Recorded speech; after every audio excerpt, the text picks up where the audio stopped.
Ngayon, ay magluluto lang ako ng karne na may patatas, sana magustuhan nyo.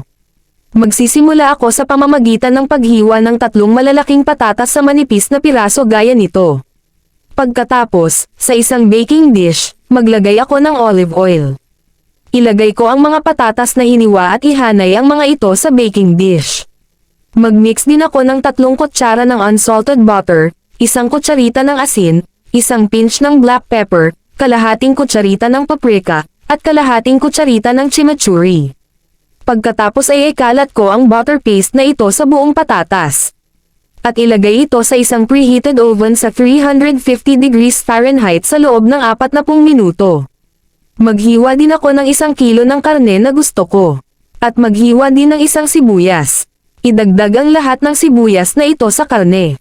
Magdagdag ng 2 kutsarita ng asin, 1 black pepper, kalahating kutsarita ng paprika at kalahating kutsarita ng chimichurri. Pagkatapos ay ilagay ang lahat ng karne sa kawali at lagyan ng 2 orange juice at lutuin ito sa loob ng 20 minuto, at sa huli, lagyan ng parsley na panlasa, at handa na ang aming recipe. Salamat sa pag-share ng aming recipe at bago matapos ay shoutout pala kay Merns407 na taga California at kay Carmelita Mercader na taga Bothua Agusan del Norte, at kay Neda Taquizo na taga Taytay Rizal. Hanggang sa muli, see you next video.